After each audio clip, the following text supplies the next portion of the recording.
다 같이 기립하셔서 시편 119편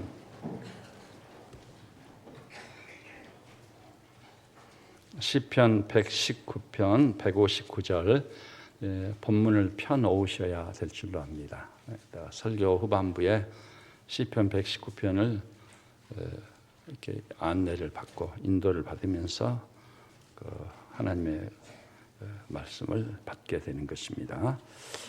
구약 896페이지 시편 119편 159절 이 한 절 말씀 제가 먼저 이렇게 낭독하겠습니다. 그리고 교우들이 합심해서 한 번 더 봐주시기 바랍니다.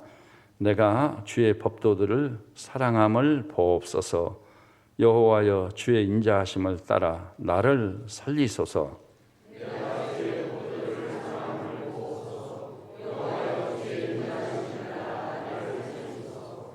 아멘. 착석해 주시기 바랍니다. 제 일주일 만에 만난 형제 자매들이 많이 있을 텐데 교제가 없을 수가 없습니다. 그 대신 교제는요, 입술만의 교제, 아무 의미가 없고 속이는 겁니다. 진심으로 형제를 사랑하고 자매를 사랑해서 그리스도의 심장을 가지고 주 안에서 사랑합니다. 진심으로 축복합니다. 그러면 또 상대방이 오늘 우리 하나님 만납시다. 하나님의 음성을 듣고 내려갑시다. 이렇게 인사 좀 나눠주시기 바랍니다.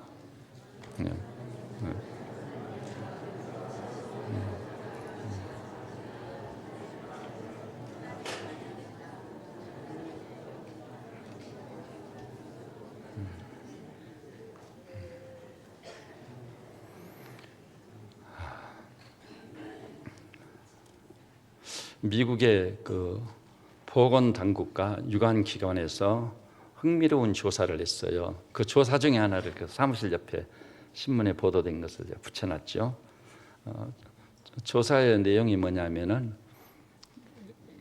교회 다닌 사람과 그러니까 신앙생활 하는 사람과 신앙생활 하지 않는 사람, 예배에 참여한 사람과 거의 예배를 외면하고 산 사람, 누가 학력이나 수입이 높냐? 역시 세상의 관심의 표적은 어디 있어요? 학력, 수입, 돈이에요, 돈. 그런데 너무나 놀라운 것은 불신자들은 수단과 방법을 가리지 않는, 그런 다 아시죠? 저보다는 여러분이 삶의 현장에 사시니까 수없이 경험했을 겁니다. 그럼 논리적으로 볼 때는 누가 돈을 더 많이 벌어야 돼요? 불신자들 수단과 방법을 가리지 않으니까. 그리고 그들이야말로 또 수명도 길어야 되지 않을까, 그렇게 예상해 볼 수 있어요. 아주 의학적인 혜택을 받으니까.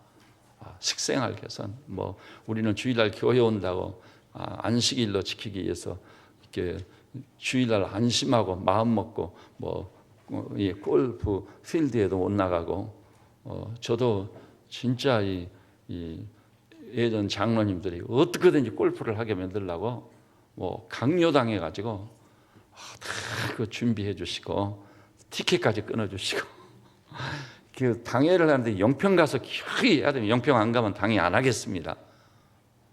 그게 진심은 아니시겠지만 할 수 없이 영평을 갔지 않아요. 그래서 저녁에 당회를 하고 아침이 됐는데 목사님 오늘은 필드에 나가는 날입니다. 이건 아닌데, 그래서 나의 뜻과는 상관없이 그 필드라는 데서 갔어요. 그래서 한 번 이렇게 뭐 한다고 하죠, 이거? 골프처럼 딱 치고는 도저히 이건 아닙니다. 우리나라의 현실이 목사가 이렇게 골프나 하고 다니고 그런 데는 아닙니다. 그래서 돌아서 나왔어요. 난생 처음 한 번 해봤습니다. 그러니까 마음 놓고 등산을 한다든지 인생을 즐기는 그게 없지 않아요. 그리스도인들은 예배를 드려야 되니까. 주의를 지켜야 되니까. 근데 조사를 해보니까 너무나 놀라운 사실은 교회에 다니면서 예배에 많이 참여할수록 학력이 더 높았습니다. 더욱 놀라운 것은 건강이 훨씬 좋고 수명이 길었어요. 근데 최근에는 또 뭘 조사했느냐 하면은 행복지수, 그 다음에 수입지수 누가 더 높냐 조사를 했더니 신앙생활 철저히 하는 사람들 수입이 더 높았습니다. 그리고 건강도 좋고 행복 지수도 높았습니다. 그러면 교회 다니는 분들은 이렇게 생각할 거예요. 아, 우리가 마음을 잠잠게 해서 예배를 드리고 심리적인 안정을 취하고, 그 심리적으로 해석을 또 한다고요. 교회 다니는 분들은 하나님 앞에서 마음을 평온케 해서 심리적으로 안정된 느낌을 갖고, 또 그저 내가 하나님은 잘 안 믿지만은 세상에 당한 어려운 일을 막 쏟아놔서 기도하고 눈물 콧물 빠쳤으니까 감정적으로 순화돼서 내가 더 행복하고, 또 그런 마음가짐을 뭐 하니까 또 일도 잘 되고 수입도 들고 그런 게 아닐까. 그 심리적인 현상으로 그것을 해석하려고 하는 경향을 띠고 있습니다. 아닙니다. 그리스도인들이요, 세상 사람과 사는 삶의 방식이 확실히 다름에도 불구하고 학력도 높고 수명도 길고 행복 지수가 높고 더 건강한 결정적인 이유는 어디 있을까요? 우리의 예배를 받으시고 예배의 대상이 되시는 하나님께서 은혜를 주시기 때문이라고 저는 믿어 의심치 않습니다. 그러면서 우리 형제자매님들이 이것을 심리적인 현상으로 해석하려고 하는 것을 저는 동의할 수 없습니다. 그와 같은 논리는 역시 세상적인 논리에 불과한 거예요. 하나님이란 분이 틀림없이 살아계십니다. 그분이 또 역사하십니다. 그분이 인간의 그 성공과 실패, 행과 불행을 결정하고 좌우하시는 분은 하나님 한 분이신 줄 믿으시기를 바랍니다. 그런데 이제 이런 말씀을 드리는 이유는 여러분이 주의를 잘 지키시고, 저는 소위 예수님을 알고 난다. 집안 행사에 주일이지 않아요. 뭐 주일이에요. 한 번도 참여해 본 일이 없어요. 그래서 어떻게 보면 집안에서 미움의 대상이 될 수 있어요. 사실 제가 우리 가문에 이 5천, 6천 다 이렇게 아우르고 그분들과 관계성을 맺는 사람은 어쩐 의미에서 저 하나일 거예요, 아마. 제가 5천, 6천들도 다 찾아가서 만나 뵀었고, 어떤 연락도 있었고, 결혼한다고 연락이 오면 제가 축의금을 보내면서 형님, 제가 목사라서 주일은 움직일 수 없습니다. 이해하시죠? 그럼 다 이해를 해주셨어요. 뭐 저하고 다이렉트로 전화 통화를 해서 그런지 몰라도, 또 제가 저희 문중 이제 가가지고 그 어른을 가서 인사를 여쭸어요. 그분이 나와가지고 여러 가지 안내를 해주시더라고요. 그러면서 이제 소위 옛날 문중별로 임금님으로부터 1세대 30년 이내에 충신이 나오고 효자가 나오고 연려가 나오는 이 세 가지가 한 번에 나온 가문은 우리나라에 거의 없는 줄 압니다. 알아주는 가문이 그것 때문에, 다른 것 때문이 아니에요. 30년 이내에 충신과 효자와 연려가 나왔다 하면 세상 말로 아주 끝내주는 그런 가문인 거죠. 그랬더니 그 집안 어른이 역시나 아주 자랑스럽게 여기면서 여기 충신과 또 효자와 연려가 이게 무슨 도단이 군단에서 인정하는 게 아니라 나라님이 인정하는 것이다. 이게 아주 오래된 멋진 소나무가 두 그루 딱 지키고 있더라고요. 그 정각이 있거든요. 그러면서 이제 조상님한테 인사를 여쭙자고. 그래서 좀 당황이 되지 않아요. 저는 묘비나 그 무덤 앞에 절을 할 수 없는 사람이거든요. 또 절을 안 하는 게 맞다고 확실히 믿고 있거든요. 그래서 제가 교회 목사입니다. 신분을 밝혔더니 근데 그 문중일을 받은 그 어른이요 금방 알아차리시더라고요. 그래, 그럼 자네는 서서 자네가 믿는 하나님께 기도하소. 그러고 소나무 개비를 딱 꺾어다가 놓고 본인은 삼배를 정중하게 하시더라고요. 그래서 이해를 해주셔서 이 위기를 잘 넘겼습니다. 자, 그런데 그렇음에도 불구하고 방금 말씀드린 이유는 집안의 형님들도 그렇고 문중의 어른도 그렇고 저를 이해해 주시고 수용해 주시고 긍정해 주셨습니다. 그것도 하나님의 은혜인 줄 압니다. 거기서 화를 내면서 목사만 다냐? 조상도 몰라보는 놈이 이렇게 나올 수 있지 않아요. 그런데 전혀 그런 기색이 없이 우리가 진심으로 하나님을 의지하고 믿음으로 행하노라면 사람들로부터 이해를 받을 수 있고 수용이 될 수 있고 오히려 우리를 존중히 여기는 데까지 가는 놀라운 역사가 있을 줄 믿습니다. 근데 우리가 먼저 그냥 두려워하는 거예요. 겁을 내는 거예요. 큰일 났구나 이제. 근데 그래야 진솔하게 우리 입장을 밝히고 제가 마음은 있다고 그다음에는 좋은 결과가 나올 줄로 아는 것입니다. 근데 이런 말씀을 드리는 이유가 주일도 잘 지키시고 특히 예배를 드릴 때는요 기왕이 여기까지 하는데 몸만 앉았다 가는 분이 아니라 마음과 마음이 만나고 진실과 진실이 만나 주님 나를 만나 주십시오. 주님 만나지 않고는 돌아갈 수 없습니다. 그래서 주님의 임재라는 걸 느끼는 거예요. 임재라는 게 있습니다. 근데 이런 얘기를 하면 경험이 없고 그런 체험이 없는 분들은 무슨 헷갈리는 소리 하고 있나? 뭐 하나님의 임재를 느낀다고? 수없이 하나님의 임재 앞에 서게 됩니다. 그리고 어떤 방식으로 내게 말씀하시는 주의 음성을 듣게 되는 거예요.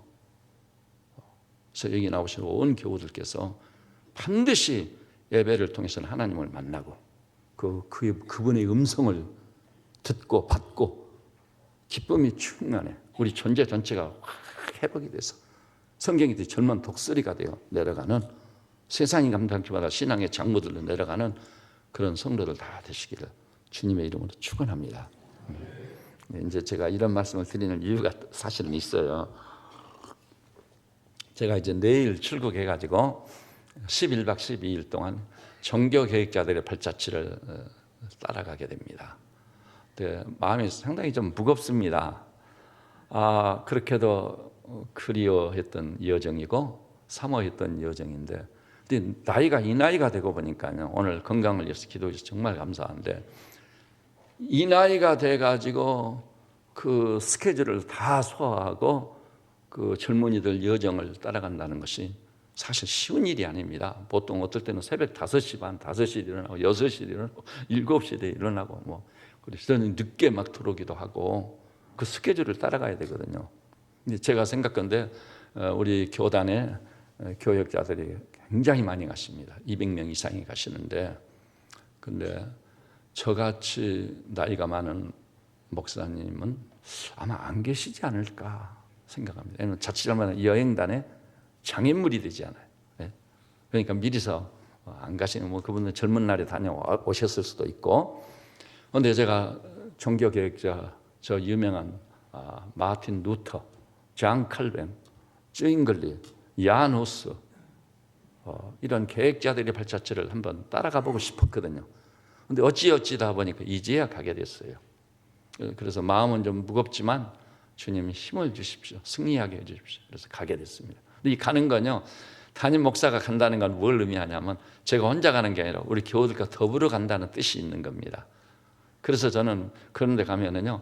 아마 제가 나이가 많을지라도 어떤 젊은 목사님보다 맨 앞장을 서게 될 겁니다. 우리 집사님이 그러더라고요. 이번에 떠가서 막 그 가이드 앞에 가면서 가이드가 뒤따라올 정도로 그렇게 좀 하지 말라고. 제가 젊은 날에는 그랬거든요. 가이드가 항상 내 뒤에 따라와요.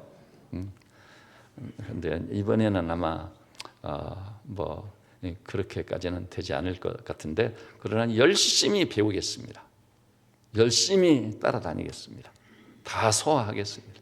종교개혁의 본질과 정신이 어디에 있는가를 배워오겠습니다. 지금도 모르는 것은 아니지만 현장감 있는 지식은 아닌 거예요. 지식이라는 현장감이 있어야 돼요. 그래서 그것을 두고두고 우리 교우들과 나누는 그 복됨이 있을 줄로 믿습니다. 그래서 기도해 주시기 바랍니다. 근데 종교개혁이 마틴 루터가 비텐베르크 성당 문에다가 95개조 항목을 붙임으로 항의문이에요. 그것은 또 질문 형식으로 되어 있었어요. 항의문을 붙임으로 마틴 루터 자신도 미처 예상을 전혀 못했었어요. 뭐 종교개혁을 일으킨다든지 카톨릭을 완전히 뒤집어 엎어가지고 성경적인 개혁교회를 만드는 이런 사고방식 전혀 없었어요. 그러나 다만 해도 너무하니까 그 95개조 항의문을 비텐베르크 성당문에다 쫙 붙인 겁니다. 근데 그것이 요원의 불꽃처럼 확산돼 버렸어요. 루터는 예상도 못했던 엄청난 역사가 일어나 버린 거예요. 그것으로 말하면 로만 캐톨릭도 많이 정화됐고요. 그 다음에 탄생한 개혁교회가 이 성경적인 참된 기독교로 부상을 해가지고 우리가 믿는 바가 무엇인지를 온 천하에 선포할 수 있게 된 것은 하나님의 큰 은혜와 축복이다. 그러면 1517년인데 그 항해문을 붙인 해가 그 전에 어떤 일이 있었던가? 그 역사의 맥락을 따라가 보지 아니할 수 없어요. 여러분 313년 컨스탄틴 대제가 기독교를 공인하냈죠.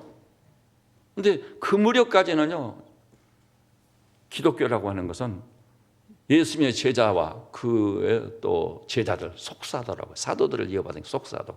근데 속사도를 이어받는 사람 교부 시대라고 하거든요. 이렇게 이어오면서 목숨을 걸고 복음을 지켰어요. 여러분 잊지 마십시오. 믿는 자는 영생을 얻었고 심판에 이르지 아니하느니. 믿음 하나 가지고 무슨 영생은 영생이냐 이렇게 생각하는 사람도 있거든요. 목사님도 그런 분들 뭐래요. 진상을 몰랐을 때는. 근데 믿는 자는 영생을 얻었고 했을 때 그 시대의 믿음은 어떤 믿음이죠? 목숨 걸고 믿는 믿음이었어요. 그러니까 믿음이 진짜였다. 그때는 예수님도 십자가로 갔지 않아요. 그리고 야고보는 목베임을 당했어요. 스데반은 돌에 맞아 죽어버리고. 그리고 그 당시요, 이 기독교인들이 얼마나 많이 순교자가 됐는지 지금 대체로 로만 카톨릭에서 순교당한 사람들까지 합하면은 학자들이, 이게 학자들 얘기, 제 얘기 아니에요. 5천만 명 내지 7천만 명이 순교의 제물이 됐다고 보고 있거든요. 이건 경악을 금할 수 없는 수지 않아요. 그리고 죽이는 방법도 너무 다양했어요. 근데 그 직장을 잃어버리고 추방당해버리고 이렇게 순교 제물이 되고, 그래서 예수님 부활하신 다음에도 제자들이 어떤 모양새를 갖추고 있었죠? 그들도 붙잡혀 죽을까 봐 문을 닫아 걸고 다 숨어 있었던 거예요. 숨어 있었어요. 따라서 목숨 걸고 믿은 믿음이니까 그들의 믿음은 진짜였다. 지금 우리 시대의 믿음은 뭐죠? 믿음이 모르면 몰라도 아마 10중 7, 8 정도는 가짜일 것 같아요. 가짜. 믿음의 폭이 너무 넓어졌어. 교회 다니면 난 믿는다고 그래요. 그리고 믿음의 사람이 행할 수 없는 말과 행동을 수시로 수없이 행하는 거예요. 근데 초대의 기독교 공동체 구성원들은 엄청났습니다. 바울이 얘기하면 그리스도 안에 있으면 새로운 피조물이다. 이전 것은 지나갔으니 보라 새 것이 되었더라. 놀랍지 않아요? 이게 기독교예요. 이거예요. 너무 놀라운 겁니다. 술 취하지 말라 이는 방탕한 것이니 오직 성령의 충만함을 받으라. 우리가 상상도 못하는 것이 기독교예요. 기독교 본질이 그겁니다. 불교처럼 이름이나 걸어놓고 주일날이나 지키고 기회되면 11조나 줘. 그게 기독교가 아니에요. 기독교는 전체냐 제로냐 기로에 서는 것입니다. 하나님이 정말 살아계시다면 어떻게 해야 돼요? 전체냐 제로냐 기로에 서는 게 맞는 거예요. 그게 맞습니다. 그래서 심지어는 우리가 누구까지 되는 거예요? 그리스도의 장성한 분량이 충만한 데까지 이르라. 여러분 어떻습니까? 그것이 우리 신앙의 목적성입니다. 베드로 사도는요, 신의 성품에 참여한 자다. 신의 성품에 참여한 자다. 놀라운 겁니다. 자, 그런데 313년까지는 그런 신앙을 지켰는데 313년 이후에 이제 기독교가 로마의 국교가 되어버리잖아요. 그러니까 이 기독교 안에 온갖 우상 숭배자들, 잡동사니, 동방 종교, 바벨론 종교 모조리 다 돌았어요. 왜냐하면 국가의 보호를 받고 국가의 혜택을 받기 위해서. 그러니까 교회를 들어와서 진정한 믿음을 가지려고 하면 필수적인 과정이 있지. 그 중에 하나가 뭐죠? 회개. 내가 주님 앞에서 얼마나 무서운 죄인인가. 저 이사야에 의하면 화로다 나여 망하게 되었던 나는 입술이 부정한 자입니다. 맞아요.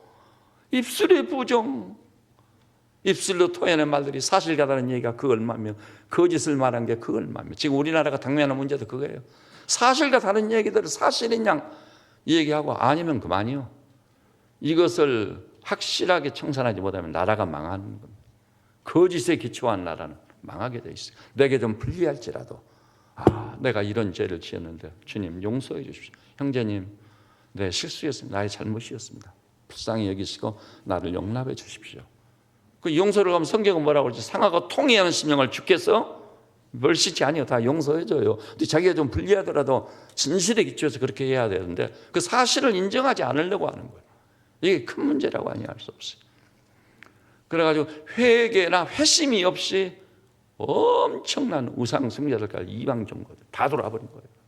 그때부터 기독교는 본질을 잃어버리게 됩니다.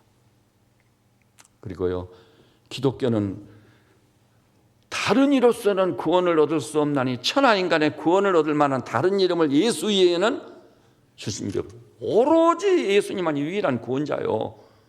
그런데 로마 카톨릭이 어떻게 변질됐느냐? 그 많은 이방 종교를 품으려다 보니까 저 바벨론 종교의 그 왕자 담무스의 모친을 도입을 했어요. 담무스가 왕자인데 그를 출산하고 기른 그 왕자의 모친. 왜 그러냐면요, 성모 마리아의 위상을 높이려다 보니까 그것을 도입을 한 겁니다. 그래서 그 담무스 왕자에게 그를 출산해서 기른 모친이 있듯이 우리 예수님을 탄생시켜서 기른 성모가 있다. 성모란 말은 사실은 신모란 말이에요. 하나님의 모친. 그래서 여러분, 마리아하고 예수님의 이상이 완전히 뒤집혀 버렸어요. 예수님만이 유일한 구원자이신데, 여러분, 카톨릭이 자랑하는 마리아상은 대체로 그 그림이나 성상을 봐도 어떻게 되어 있죠? 우리 예수님 어디 계시는 거예요? 아기 예수로 마리아의 품에 있는 거예요. 예수님은 그 아기 예수에 불과해 마리아의 품에 딱 안겨 있는 거예요. 성모의 이상이 확 높아졌습니다. 그리고 성모 이상만 높아진 게 거기다 뭘 또? 성인 숭배. 인도양을 다스리는 성인은 누구다? 의사들의 성인은 누구냐? 누가다. 그래가지고 뭐 영역별로, 분야별로, 지역별로 수없이 많은 성인들을 세운 거예요. 그래서 성인들한테 성인의 이름으로 기도해요. 카톨릭 신자들이 저 소천해 가지고 장례를 치는데 가보셨어요? 그러니까 카톨릭 신자들은 막 기도하는데 성인 누구시오, 성인 누구시오, 성모 마리아시오. 성인들에게 기도하는 거예요. 성모에게 기도하고. 근데 그것으로 끝나지 않았어요. 수많은 성상들, 성상.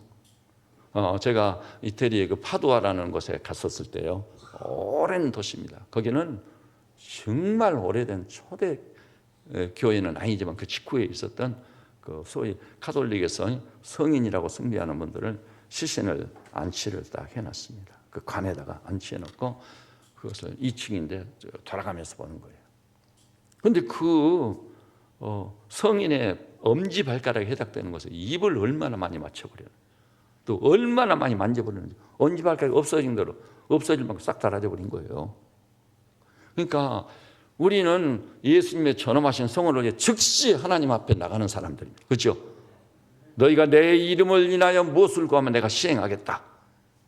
예수님의 전험하신 성을 의지하고 직접 다이렉트로 나가는 거예요. 근데 그들은 신부님에게 가서 죄도 다 고요. 신부님도 얼마나 죄를 많이 짓고 악을 많이 행하는데요. 카톨릭은 하나이기 때문에 탁 뭉쳐가지고 언론 플레이 돼서 교통사고를 해서 상대방이 죽었는데도 그런 보도 안 돼요. 미리서 다 언론 플레이를 통제를 해버립니다. 그리고 군대 갔다 온 분들은 알 거예요. 참모 생활한 분들은 카톨릭의 신부들이 우리는 군 목이고 절의 스님들은 군 승이고 군 신부님들 있잖아요. 그분들은 술이나 이런 게 개방되어 있기 때문에 얼마나 술을 많이 해요. 알코올 중독자들이 적지 않아요. 참 어이없고 황당한 일이에요. 근데 알코올 중독이 되면 어떻게 되겠죠? 생각지도 못한 죄를 지는 거예요.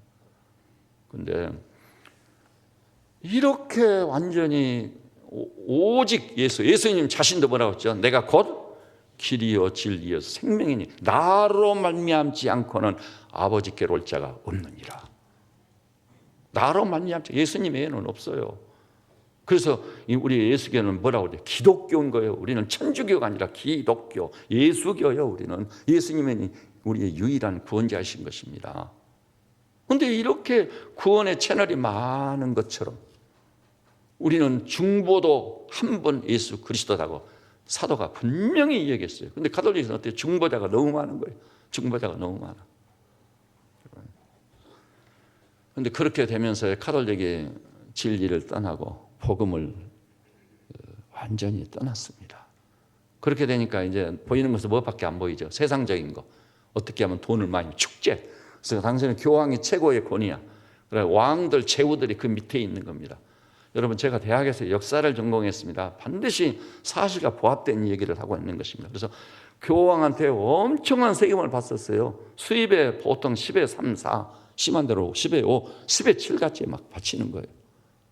그러니까 왕들과 제후들이 굉장히 어려움이 있는 거예요. 그래서 이 성경에서 떠난 반기독적이고 우상, 이방 종교적인 이런 것 때문에 진정한 믿음을 가진 자들은 굉장히 어려움을 많이 겪었어요. 왈도파, 제일 먼저 개혁의 기초를, 영국의 위클리프, 체코슬로바키아의 야한 후스, 수많은 사람들이 순교자가 되고 그럼에도 불구하고 지역적인 문제. 근데 이제 1500년대에 들어오면서는요, 모든 왕들과 제후들과 세상 사람들이 마음의 준비가 돼요. 이건 아니다. 이건 아니다. 그리고 일반 신자들한테는 성경 소지나 성경을 읽을 수 있는 자유가 주어졌어요? 안 주어졌어요? 성경을 읽는 자유조차 없다 보니까 성경을 통해 나타난 진정한 기독교가 무엇인지를 아무도 모르는 거예요. 그리고 또 예배를 드리는 것도 신부님들이 뭘로? 라틴어로 미사를 집례해버리니까 무슨 말인지도 몰라 이게. 얼마 전까지 그랬어요. 너무 황당하고 어이없는 일이에요. 근데 그런 것에 대해서 점점 사람들이 깨어나기 시작해요. 그런 가운데요, 이탈리아에서는 뭐가 일어나죠? 르네상스. 대단한 겁니다. 르네상스. 그리스로 돌아가자. 그리스도의 철학이라는 그리스도의 그 문물, 그리스의 그 웅변, 수사학. 사람들이 깨어나기를 시작한 거예요. 그러면서요, 독일을 중심으로 해서는 농민들이 더 이상 인내를 할 수 없어. 인내가 시험을 받는 폭발 직전까지 가버린 거예요. 교회에다 바치는 게 그 얼마고, 거기다가요 제후나 왕들에게 다 빼앗기고 평생 죽을 둥 살 둥 고생만 하지 밥도 못 먹을 정도로, 죽도 못 끓여 먹을 정도로 참담한 거예요. 그러니까 농민들이요, 이 불평, 분만, 원망이 하늘이 닿게 된 거예요. 폭발 직전으로 간 거예요. 그 여러 가지 상황들이 있어요. 상황들이 있어가지고, 근데 루터가요, 비텐베르크 성문 앞에다가 95개 저 항인문을 딱 붙이는 순간 그것이 불이 확 붙어가지고 유럽 전체에 순식간에 확산돼 버린 거예요. 그래서 카톨릭이 이것을 방어하려고 노력했지만 안 되는 거예요. 그리고 카톨릭이요, 치명적인 실수를 했는데, 사람은 지금 어디로 간다고 본 거예요? 카톨릭은 성경에도 없는 연옥으로 간다. 연옥에 가서 뭐 한다고요? 자기 죄값을 치러야 돼. 죄값을 치러야 돼. 심판을 받아야 돼. 그래야 천국으로 옮겨진다는 거예요. 그대로는 못 가니까. 근데요, 연옥에 우리 아버지가 가 계시다. 그러면 세상에 있는 자녀들이요, 헌금을 엄청 많이 합니다. 연옥에 있는 아버지를. 그러면 그렇게 헌금을 보고 하나님께서 연옥에 있는 죄인을 천국으로 옮겨준다. 이제 거기다가 더 무지막지한 일이 벌어졌어요. 지금도 그거 하고 있습니다. 지금 외형적으로 안 하려. 인덜전스, 면죄부. 면죄부가 뭐죠? 헌금함이 있는데 거기다 동전, 돈을 딱 떨어뜨리면 쨍그렁 소리가 나는 순간 연옥에 있는 영혼이 천국으로 옮겨져 버린다는 거. 이 면죄부를 판매한 겁니다. 축제, 돈을 모으기 위해서. 베드로 성당 공사를 위해서. 여러분, 바티칸에 가서 베드로 성당 앞에 서서 보면 어마어마합니다. 그 규모가. 그것이 다 면죄부를 팔아서 충당한 돈으로 그 엄청난 건설을 하게 됐던 것입니다. 근데 루터가 비텐베르크 성에, 그 비텐베르크 대학에서 강의도 거기 살고 있는데, 카톨릭의 테첼이라는 신부가 비텐베르크를 향해서 진격에 오고 있는 거예요. 모든 사람들한테 여함에다가 돈을 딱 떨어뜨리면 쨍그렁 소리 함께 연옥에 있는 영혼이 천국으로 옮겨진다. 그러니까 농부들이 그렇게 어려운데도 불구하고 그 일을 하는 거예요. 루터가 이걸 보는 순간 눈이 뒤집혔어요. 이런 속임수, 이럴 수는 없다. 그래가지고 항의문을 붙여버린 거예요. 그러니까 순식간에 확산돼 버린 거예요. 그래서 카톨릭 것을 방어 자체가 완전히 어렵게 돼버렸습니다. 그리고 루터는 제일 중요한 사역을 뭘 했죠? 성경을 독일어로 번역을 해버린 거예요. 유명한 인문주의자 에라스무스도 성경을 번역합니다. 그러니까 사람들이 성경을 직접 갖게 된 거예요. 성경, 하나님의 말씀을 직접 볼 수 있게 돼. 그래서 이걸 읽으면 읽을수록, 아니 우리가 지금 무엇을 믿고 살아왔단 말인가? 황당한 거예요, 황당해요. 그러니까 성경이 번역됨으로 인해서 그 다음에 구텐베르크의 인쇄술이 그때 발견하게 된 거예요. 그래서 이것을 인쇄를 해서 찍어내기 시작한 거예요. 이게 확산되니 걷잡을 수가 없는 것이죠. 그리고 신대륙을 찾아 바로 그 직후에 그 콜럼버스가 스페인의 지원을 받아가지고 신대륙을 찾아가는 거예요. 그러니까 뭐 바야흐로 온 세상이 요동을 치고 있는 상황에서 계획에 기치를 드니까 꽉 불이 확산된 거예요. 그런데 루터는요 이것을 주장했어요. 의인은 오직 믿음으로 말미암아 살리라. 카톨릭은요 방금 제가 설명해 드렸죠. 엉뚱한 것을 통해서 천국 성인에게 기도하고 마리아에게 기도하고 또 면죄부를 사고 그래서 면죄부 구원과 관계된 구속이에요. 구속. 근데 루터는 그런 시도를 아무리 해도 구원의 즐거움이 없어 평안이 없는 거예요. 그런데 로마서 1장 17절을 접할 수 있게 됐습니다. 한번 따라서 볼까요? 의인은 오직 믿음으로 말미암아 살리라. 여러분 여기 행위로 구원받을 사람 있어요? 제가 어제요 우리 단기 선교팀 훈련을 시키는 중에 중학교 2학년 우리 명수빈이 진짜 모범생이잖아요. 공부도 잘하고 집안에 부모님들을 엄청 기쁘시게 하는 영모도 있고 얘가 뛰어난 애거든요. 내가 들어서 알고 있어요. 명수빈이 부모님들은 이렇게 말씀을 기분이 좋아하시네. 근데 실제로 그래요. 근데 명수빈한테 대표를 물었어요. 야, 너는 선한 일을 많이 했느냐, 죄를 짓고 악한 일을 많이 했느냐. 죄를 많이 지었어요. 얼마나 지었냐 했더니 많이 지었다고 그러더라고요. 아니 그 나이에 얼마나 순수한데 중학교 2학년인데 그리고 모범생인데 죄를 많이 짓다니. 그게 사실이요. 그게 현실이요. 모든 사람이 죄를 범하여 하나님의 영광에 이르지 못하게 된 겁니다. 영광에 이르려야 되는데. 그런데 루터는요 마침내 의인은 오직 믿음으로 살리라. 믿음으로 구원받는다는 이 놀라운 진리를 깨달은 거예요. 그것도 체험을 한 거예요. 체험을 해야 그게 진짜입니다. 체험을 안 하면은 진짜가 아니에요. 내 존재를 흔들어 놓지 못해. 그것을 경험해버린 사람은 죽어도 물러서거나 포기하잖아요. 의인은 오직 믿음으로 산다. 하나님께서요 행위로 우리를 평가하고 판단해서 구원을 주시기는 구원받을 자 아무도 없어요. 모든 사람이 다 죄를 보면서 하나님의 영광이 드리며 죄의 삭은 사망일 뿐이에요. 그런데 우리 하나님께서 이로 말로써 은혜를 베풀어서 하나님의 세상을 이처럼 사랑하사 독생자를 주셨으니 이는 저를 믿는 자는 멸망되신 영생을 얻게 믿는 자마다 믿음 하나 보고 구원 주시는 것을 아시기를 바랍니다. 그러나 여기서 여러분이 알아야 될 것이 그 믿음이란 게 어떤 믿음이었다고 아까 얘기했죠. 모두에서 초기 기독교 공동체 구성원들이 가지고 있는 믿음은 가짜예요, 진짜예요? 진짜인 거예요. 목숨 걸고 믿었으니까. 근데 요즘 믿음은 가짜가 너무 많아요.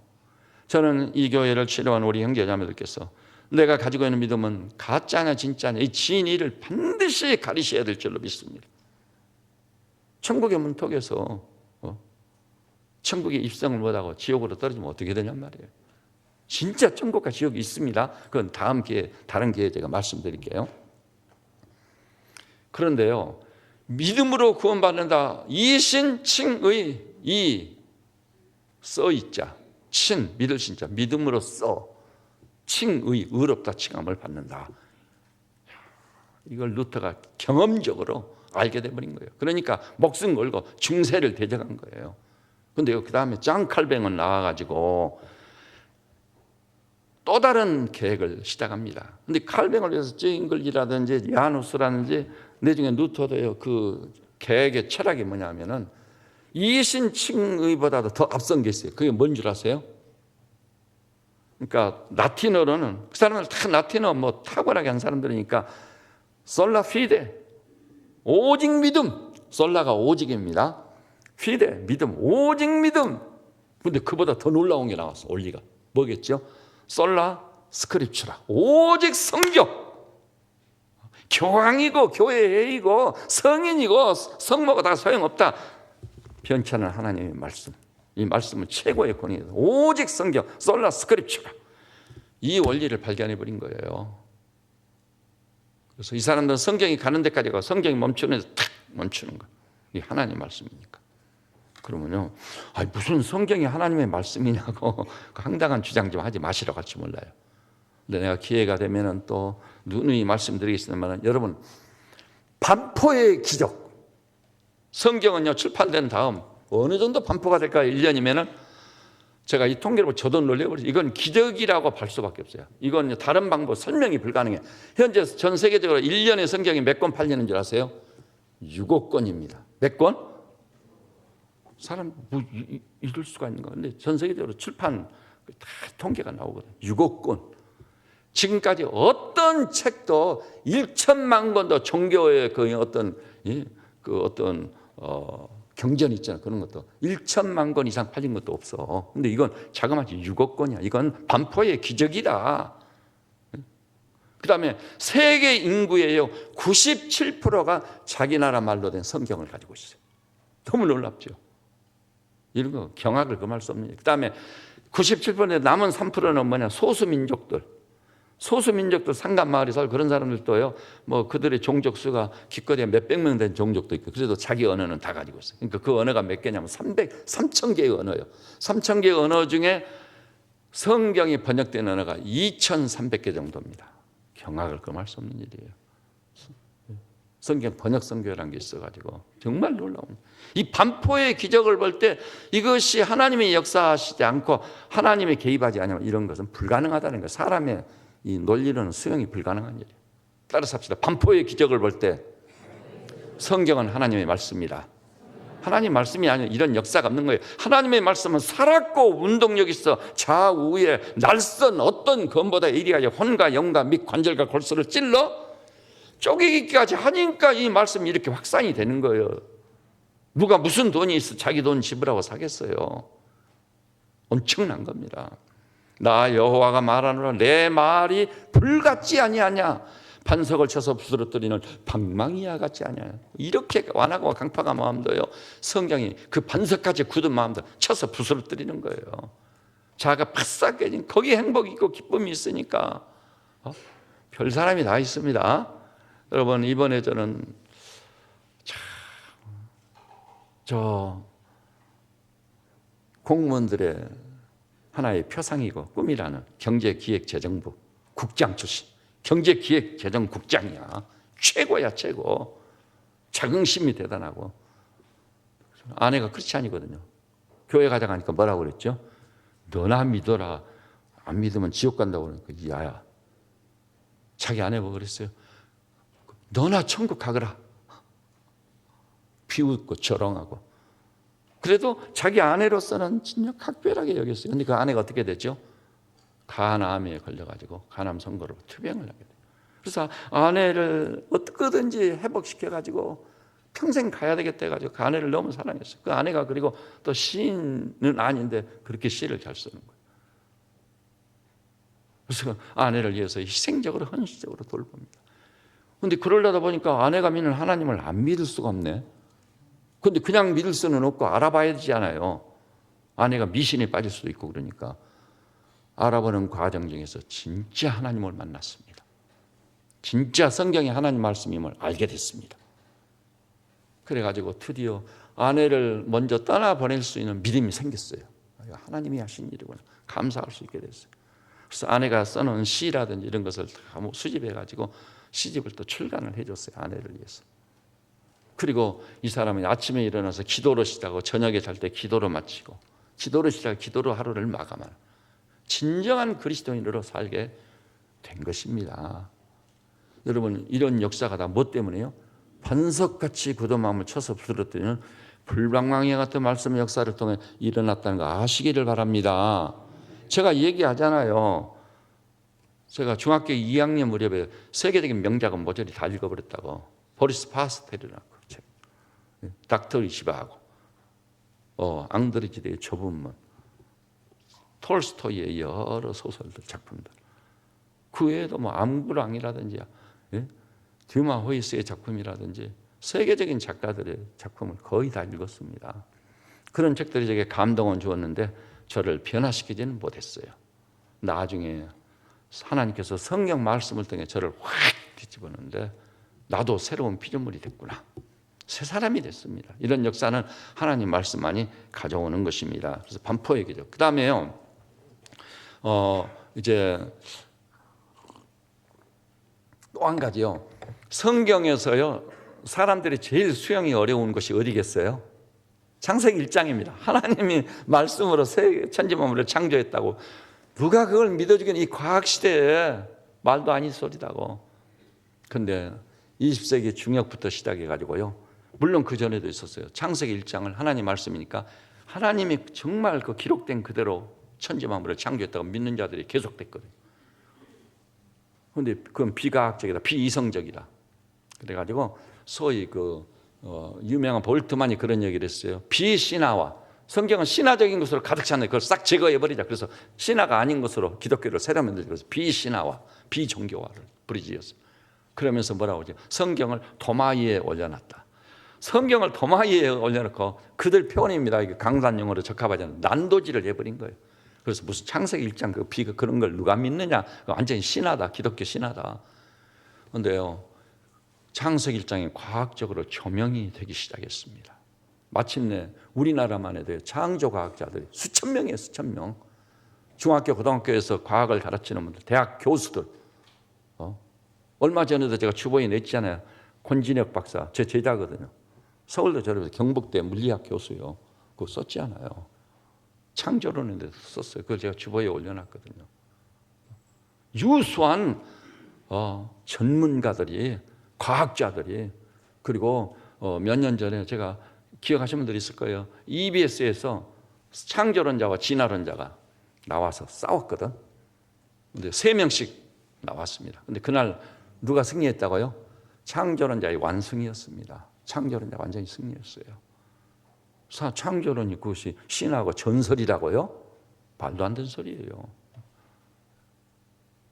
제가 시간이 없으니까 이제 지나갑니다만, 그래서 창세기 1장에 과학적으로도 신빙성이 있다. 그것을 믿는 창조론자 과학자들이 엄청 많아진 거예요, 세계적으로. 그래서 과학적인 문제를 놓고도, 그 다음에요, 또 예언의 문제. 구약에 보면 예언들이 많아요. 시돈이 어떻게 되고, 두로가 어떻게 되고, 애굽이 어떻게 되고, 바벨론이 어떻게 되고, 아시리아가 어떻게 되고, 그리고 조그만 도시국가들, 그 국가들의 운명에 대해서, 왕들의 운명에 대해서, 파샤, 페르시아를 성경에서는 바사라고 합니다. 바사. 그 국가들의 장래한 미래에 대해서 줄기차게 예언을 써. 너무나 놀라워. 그 예언들이요, 적중을 해버린 거예요. 다 예언이 성취됐습니다. 완벽하게 성취됐습니다. 시간이 없으니 그 설명을 못하고 저는 너무나 아쉬운데요. 예언이 어떻게 성취되나. 근데 예언 중에 예언이 뭐죠? 예수님 한 분에게 집중된 예언. 그 집중된 예언이 간접적인 예언까지는 462에, 직접적인 예언, 예수님이 처녀에게서 탄생한다. 베들레헴에 탄생한다. 은 30에 팔린다. 나무에 매달려 죽는다. 이런 직접적인 예언들이 300회입니다. 그런데 세계적인 수학자가 얘기했어요. 예언 41개의 예언이 성취될 수학적 확률을 따져보니까 이것이 숫자로 표시해 10의 181승이다. 그럼 여러분 10의 181승은 여러분이 계산자로 두드리거나 머리로 계산을 해가지고 그 숫자를 계산으로 해낼 수 있겠어요, 없겠어요? 여러분 집에 가서 해보세요. 10을 181번 곱해보세요. 불가능해요. 아니 40개의 예언이 성취될 수학적 확률이 그 정도라고 하면 직접적인 내용 말해서 300개의 예언이 성취될 확률은 우리의 상상을 떠나버린 거예요. 이미 안 돼요. 그래서 뭘 의미하는 거예요? 예언의 성취는 절대 불가능하다. 우연히 성취될 확률은 없다. 그런데 너무 놀라운 역사. 우리 예수님에 관한 예언이 처녀 마리아에게서 탄생했죠. 베들레헴에 탄생하셨죠. 은 30에 팔렸죠. 뼈가 꺾이지 않았다는 이 부활하신다는 거, 나무에 달려 죽는 십자가에 달려, 이 모든 게 예언이 정확히 적중된 것입니다. 예언의 성취를 볼 때 정말 놀랍다. 그 예언으로 가득 찬 성경은 하나님의 말씀이니까 정확한 거다. 그래서 이 성경에 대한 우리의 관심과 태도가 확 달라져야 돼요. 그 다음에요, 이 설명을 다 못하고 지나가서 정말 안타깝네요. 시간은 많이 갔지만. 그 다음에 성경의 편집의 기도. 이것이 성경의 하나님 말씀이란 결정적 증거 중에 하나예요. 편집의 기적. 여러분 성경은요 창세기부터 요한계시록에 몇 년간에 걸쳐서 기록됐어요? 1600년. 알아두세요. 1600년. 그 다음에 그 성경을 기록한 저자들은 몇 명? 약 40여 명. 그러면 이 사람들이 한 자리에 앉아본 일이 있어요? 없어요? 1600년 전에 살았고 1600년 후에 살았는데 만날 일이 어디 있어요? 누가 1600년 살면서 너는 이거 쓰고 너는 이거 쓰라고 주제를 준 일이 있어요? 없어요. 그런데요 또 성경은요 너무 놀라운 사실은 66권이야. 66권인데 그 다음에 3개 대륙에 걸쳐서 기록을 했어요. 그 다음에 문화의 차이라는 것은 어마어마합니다. 문화 때문에 적응을 못하는 게 제일 어려운 난제거든요. 근데 3개 문화의 결과로 형성된 것이 문자예요. 글. 근데 성경은요 히브리어, 히라버, 그 다음에 아람어 3개 단어 그 언어로 기록이 됐습니다. 그럼 이것이 하나를 이룬다는 것은 가능한 일이에요? 절대 불가능해요. 그런데 이 성경을 그들이 쓴 곳에서 있었는데 그런 것들을 우연치 않게 이렇게 수집을 딱 해놓고 보니까 66권. 모아놓고 보니 성경이 66권이 아니라 40명의 저자가 아니라 어떻게 되어 있는 거예요? 한 권에서 성경 전서라는 이름으로 한 권이에요. 한 권. 완전 균형과 조화를 확실히 이루고 일치를 이루고 있는 거예요. 창조로부터 시작해가지고 새하늘과 새 땅이 임해서 이 지나간 시대의 처음 하늘과 처음 땅은 없어졌고 다시 있지 않더라까지 완전 일치, 균형과 조화를 이루고 있는 거예요.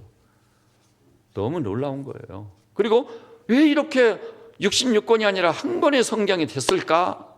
그것은 단 하나의 이유밖에 없어요. 저자가 40여 명이지만은 배후에서 진정으로 그 성경을 기록하게 한 참된 저자는 하나님 한 분밖에 안 계시다. 하나님이 바로 저자인. 그래서 하나님 말씀이라고 하는 거예요.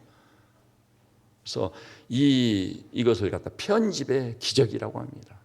이것은 성경이 하나님의 말씀이 맞으니까 그렇게 이루어졌다는 거예요. 제가 다 설명을 못하고 지나가서요. 다음에 제가 또 설교를 계속 변호를 하겠습니다. 그 다음에 이 성경의 값어치를 직접 경험한 사람, 미국 뉴욕 대학 리온 펠프석이었어. 이 사람이 이렇게 얘기를 했어요. 내게 성경이 없이 지나간 세월은 잃어버린 시간이었다. 성경이 그렇게 하나님 말씀이 없어서는 안 될 놀라운 말씀이에요. 그런데 이 하나님 말씀은요, 우리 눈이 열려 깨닫는 경험이라는 게 있습니다. 이게 대단히 중요합니다. 뭐라고요? 우리 눈이 열려 성경이 하나님의 말씀으로 깨달아지는 순간이 있어야 돼. 그 체험이 있어야 돼. 그래서 시편 기자가 한번 따라서 해볼까요? 내 눈을 열어 주의 법의 기이함을 보게 하소서. 주의 법, 하나님 말씀을 주의 법이라고 하고 율법이라고 하고 그 법의 기이함을 보게 하옵소서. 여러분 그러기 전에는 나는 그리스도인이라고 말하지 마십시오. 하나님의 말씀에 눈이 열려야 돼. 주의 법의 기이함을 싹 봐버려야 돼요. 봐버려야 돼. 놀라운 체험이 있는 거예요. 저는 하나님께서 은혜 주시고 우리 성도들이 주여 내 눈을 열어 주의 법의 기이함을 보게 하소서. 이건 학력과 상관없어요. 하나님의 말씀이 막 깨달아지기를 시작하는 거예요. 저 자신도 그 경험을 했거든요. 제 일생일 때 최고의 경험이었습니다. 그래서 제가 가지고 있는 책을 모두 상자 속에 넣어버리고 성경 한 권이면 되겠구나. 그런 결론에 도달했던 것입니다. 주께서 은혜 주셔서 하나님 말씀 성경에 눈이 열리는 놀라운 역사가 있기를 주님의 이름으로 축원합니다.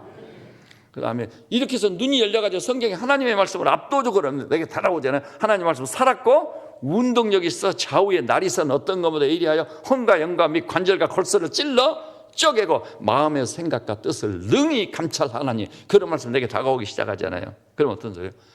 그 성경이 역사에서 나를 변화시켜버리는 거예요. 바울처럼 그리스도 안에서 새로운 피조물이 되어버리는 거예요. 하나님의 자녀는 새로운 신분을 가져버리는 거예요. 변화. 그 다음에요 그 말씀을 지키는 데까지 나가요. 오늘 제가 이 설교를 지금 반도 못했거든요. 그래서 마쳐야 될 시간이 됐는데 오늘 본문으로 돌아가 보세요. 오늘 제가 급한 마음으로 본문만 딱 안내를 찍어드릴 테니까요. 시편 119편 159절 우리 한 목소리로 한번 볼까요? 전반절만 시작. 내가 주의 법도들을 사랑함을 보옵소서. 예, 구약의 하나님의 백성 유태인들은요, 자 하나님 말씀을 주의 법도라고도 하는데 그걸 얼마나 사랑했는지, 내가 하나님 말씀을 얼마나 사랑하는지 주님 보십시오. 진짜였습니다. 그렇게 사모하고 그 말씀을 사랑했던 것입니다. 그 다음에 163장 163페이지 3절 163페이지 3절 우리 한 목소리로 봅시다. 시작.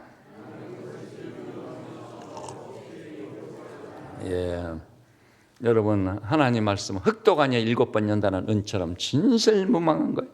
근데 말씀을 사모하는 자는 부정적인 차원에서는 뭘 미워한다고요? 거짓을 미워하고 싫어한다. 잊지 마십시오. 우리 인생이 망가지고 무너지는지요. 우리 이렇게 아름다운 우리 조국과 민족이 늘 위기가 계속되면서 무너져 내리는 이유가 어디 있어요? 사실과 다른 얘기들을 사실인 양 퍼뜨려가지고 아니면 말고. 저는 이렇게 생각합니다.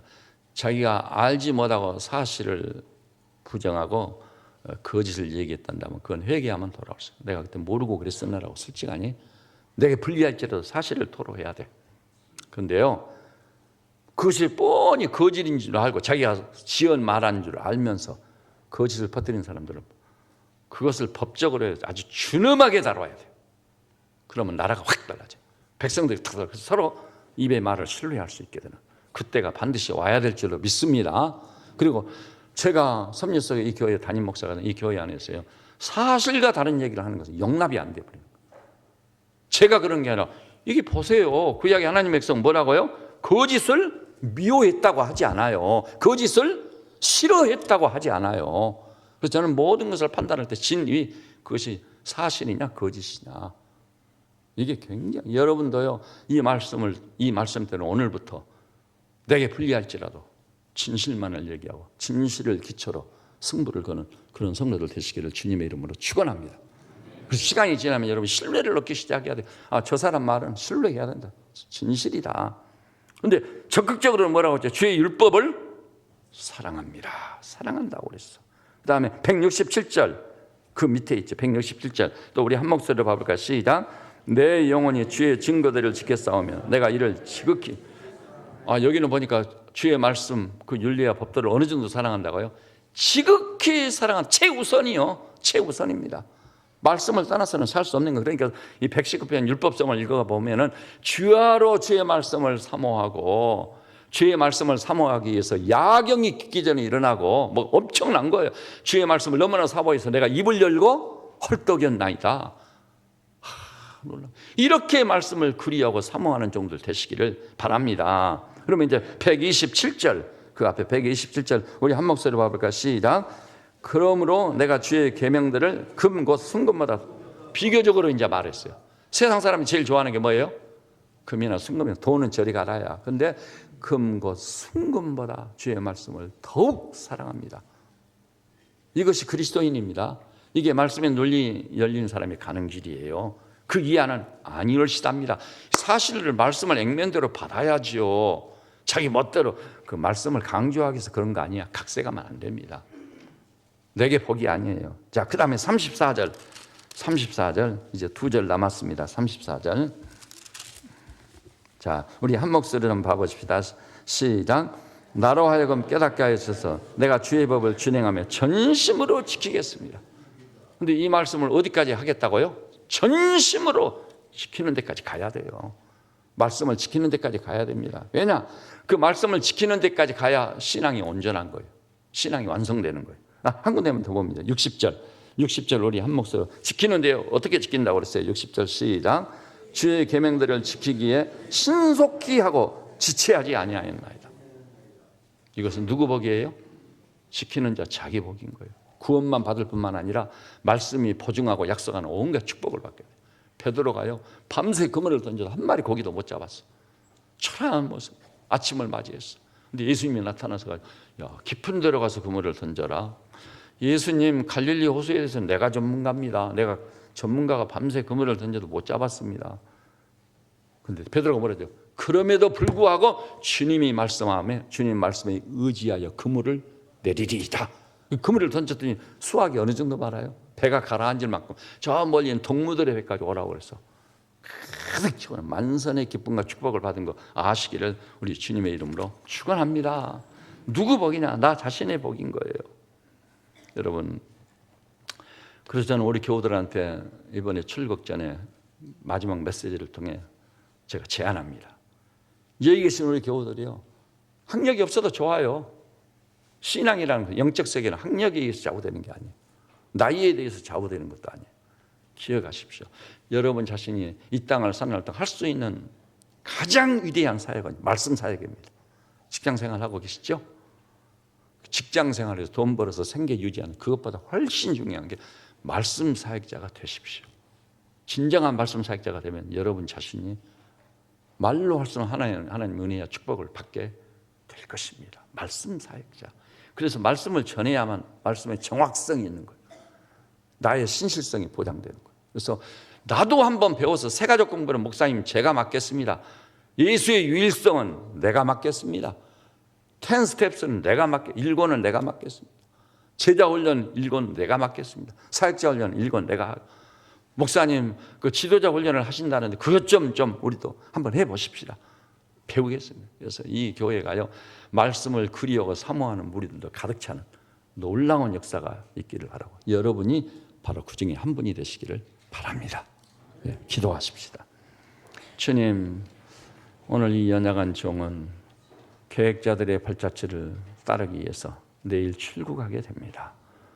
감당할 만한 건강도 주시고 지혜와 지성도 더하시고 명철도 더하시고 실비의 영감과 영성을 주셔서 감당케 하실 줄 믿습니다.